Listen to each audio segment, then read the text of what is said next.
Good morning, y'all. It is Saturday readings, and today's prayer is, may the righteous be glad and rejoice before God. May they be happy and joyful. Psalm 68:3. And then we are reading another story in Chicken Soup for the Soul, Every Day's a Gift. And it is the gift of brain cancer. In August 2002, I received the greatest gift of my life when I was told I had terminal brain cancer and would be dead in 4 to 6 months. I had been married exactly 5 months when this happened. My career was going well. My family and friends loved me. I was as happy as I had ever been. So why was this such a great gift? Why? Because I had to face my death. It was the middle of the night in January 2003. I was wandering outside in the cold, alone and bitter. The clinical trial I had entered was fraught with uncertainty and danger. I can only participate because I was terminal. My survival quite unlikely. I was confused, constantly nauseous, and hardly able to walk, even with a cane. I was infuriated by my circumstances. I hated the cancer, myself, the doctors, and God. I found myself shouting, screaming, crying, raging against the unjust. For the first time in 54 years, I had finally found happiness in my life, and now this horrific disease was ripping from me not only the joy of life, but also any semblance of stability, comfort, or peace. Was I destined for continuous detestable rotting away every day in my pathetic limp to a cold grave? Then suddenly, amidst all the virulence, came the inspirational voice of a very dear old friend, employer, and mentor, W. Clement Stone, one of the first people to write about positive mental attitude, or PMA. In my mind, I could hear him say, as he had thousands of times, every adversity carries within it the seed of equivalent or greater benefit to those who have a positive mental attitude. What? Are you serious? Greater benefit? What on earth was the greater benefit of dying of brain cancer, old man?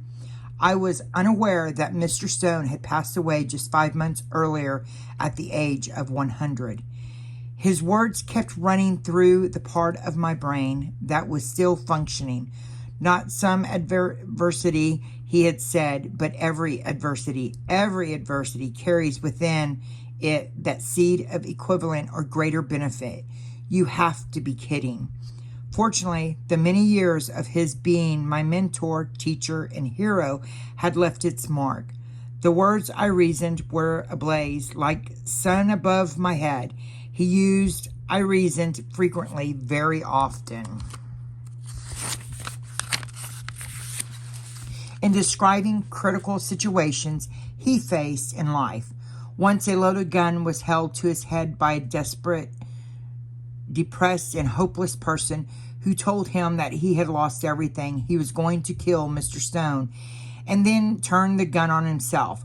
While most of us would panic in such a spot, Mr. Stone said calmly, I reasoned, and then proceeded to think of a logical plan to save not only himself, but the other person as well. He later set the person up in business where the man was successful and prosperous the rest of his life. So I said to myself, giving in to his message, let's reason. Immediately, I was at peace and felt rational for the first time in months. So what were the possibilities for me? After all, life at that point had not provided me with very good options. I certainly didn't have the option of live happily ever after, or did I? The fact is, one of two things was going to happen. I was either going to die very shortly or much less likely to live a long life. So what if I died soon? Well, I reasoned, if I were bitter and angry, then I would have spent the last few months of my life in sorrow and isolation, making a living hell for my loved ones, and would be remembered if at all, as a bitter old man who let brain cancer defeat him. I would receive their temporary show of sympathy, but in the end, they would only have contempt for me and how I left them. On the other hand, what if I were positive and hopeful? It wouldn't change the date of my death one bit, but it would mean that I would spend the last months of my life breathing deeply and clearly, contented, blissful, and in love with my family and everyone I met. I would die a happy man and be remembered as that brave soul who faced a terrible death with courage, fortitude, and aplomb. I would be cherished by those who knew me. On the other hand, what if I made it? What if I lived? Then I had no reason to be bitter and tormented. Why waste months of my life wailing about an end that wasn't even near? So there it was. I had every reason to be positive about my condition, absolutely no reason to be negative. It was at that point, that very moment in time, for the first time in my life, that I stopped dying and started living. I started telling everyone I met and knew that having brain cancer was the greatest thing that had ever happened to me. And today I believe that with all my heart. A little over a year ago, I learned that the brain cancer had returned. Treatment today is more researched and predictable. Prognosis is better. However, the outcome is never certain. After a year of radiation and chemotherapy, the tumor board doctors have decided to continue my chemotherapy indefinitely and have scheduled me for monthly MRIs with absolutely no promises.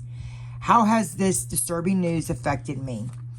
It has made me even more positive. From that special moment, that cold, dark night in January 2003, I had not wasted 1 second of my life fretting about dying. All the moments of all of my days were spent living.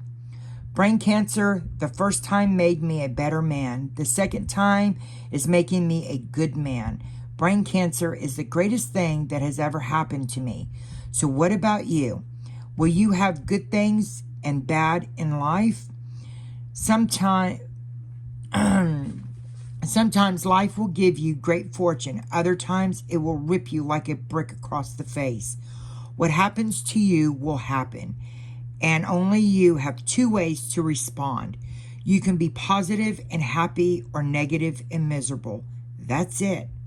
The good news is that the choice is always up to you. You choose how happy you will be every day of your life. Every way that life happens, no matter when, no matter what, no matter who, make the decision today to live, not die. To be positive, not negative. Don't endure a tragedy such as mine to figure it out.